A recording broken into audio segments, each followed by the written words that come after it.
नमस्कार दोस्तों, मैं हिमांशु और आप देख रहे हैं बिहारी खबर के एक खास शो तारीख का दूसरा संस्करण। इतिहास में 31 मार्च के दिन ऐसी घटनाएं दर्ज हैं जिनका देश दुनिया के लिए अलग महत्व है। इनमें महान वैज्ञानिक आइजक न्यूटन का निधन और भारत में डाक सेवा की शुरुआत प्रमुख घटनाक्रम है।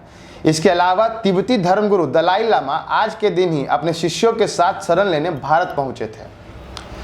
दुनिया के महान भौतिक शास्त्रियों में शामिल आइजक न्यूटन का 31 मार्च 1727 को 84 साल की आयु में निधन हो गया था। 4 जनवरी 1683 में इंग्लैंड के लिंकनशायर में पैदा हुए न्यूटन गुरुत्वाकर्षण के नियमों और गति के सिद्धांतों की खोज के लिए दुनिया भर में मशहूर हुए। उनका शोध प्राकृतिक दर्शन के गणितीय सिद्धांत में 1687 में प्रकाशित हुआ। इस शोध पत्र में सर्वप्रति गुरुत्वाकर्षण एवं गति के नियमों की व्याख्या की गई थी।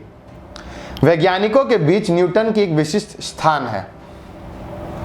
भारत में डाक सेवा की शुरुआत भी आज ही के दिन हुई थी। 1774 में आज के ही दिन पहला डाकघर खुलने के साथ ही भारतीय डाक सेवा की शुरुआत हुई। वैरेन होस्टिंग ने कलकत्ता में प्रथम डाकघर स्थापित किया। इसके तकरीबन 12 साल बाद मद्रास और उसके कुछ वर्षों बाद बंबई प्रधान डाक घर की स्थापना हुई। देश की प्रगति में डाक सेवाओं का भी विशेष योगदान रहा है। दलाई लामा का भारत आगमन भी आज ही के दिन हुआ था। तिब्बती धर्मगुरु दलाई लामा ने 31 मार्च 1959 को अपने शिष्यों के साथ भारत में कदम रखा था। इससे पहले 17 मार्च को वे तिब्बत की राजधानी लहसा से पैदल ही निकले थे और हिमालय के पहाड़ों को पार करते हुए लगभग 15 दिनों बाद भारतीय सीमा में दाखिल हुए थे। भारत में दलाई लामा को शरण मिलना चीन को बहुत बुरा लगा। इस समय चीन में मोत्सांगे तुंग का शासन था और भारत के पहले प्रधानमंत्री जवाहरलाल नेहरू का शासनकाल था।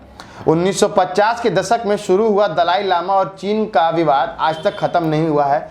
दलाई लामा के भारत में शरण लेने से चीन के साथ भारत के रिश्तों पर खासा असर पड़ा है। वर्ष 1979 में दलाई लामा को शांति का नोबेल पुरस्कार भी मिला है। आइए अब नजर डालते हैं 31 मार्च को हुई अन्य अहम घटनाओं पर। 1504 में सिखों के गुरु आनंद देव जी का जन्म। वे गुरु नानक देव जी के बाद सिखों के दूसरे गुरु थे। 1870 में अमेरिका में पहली बार किसी अश्वेत नागरिक ने वोट दिया था। अश्वेतों को सम्मान अधिकार दिलाने की दिशा में यह अहम अधिकार था। 1879 में पेरिस का मशहूर एफिल टावर आधिकारिक तौर पर खुला। फ्रांस की क्रांति की शताब्दी के मौके पर बनी 300 मीटर ऊंची लोहे की इस इमारत को गुस्ताव एफिल की प्रौद्योगिक दक्षता का बेमिसाल नमूना माना जाता है। 1990 में आज ही के दिन संविधान निर्माता बापा साहब डॉक्टर भीमराव अंबेडकर को सर्वोच्च नागरिक सम्मान भारत रत्न से सम्मानित किया गया था। बाकी दिन भर की और खबरों के लिए आप बिहारी खबर का फेसबुक पेज लाइक करें और यूट्यूब चैनल को सब्सक्राइब करें।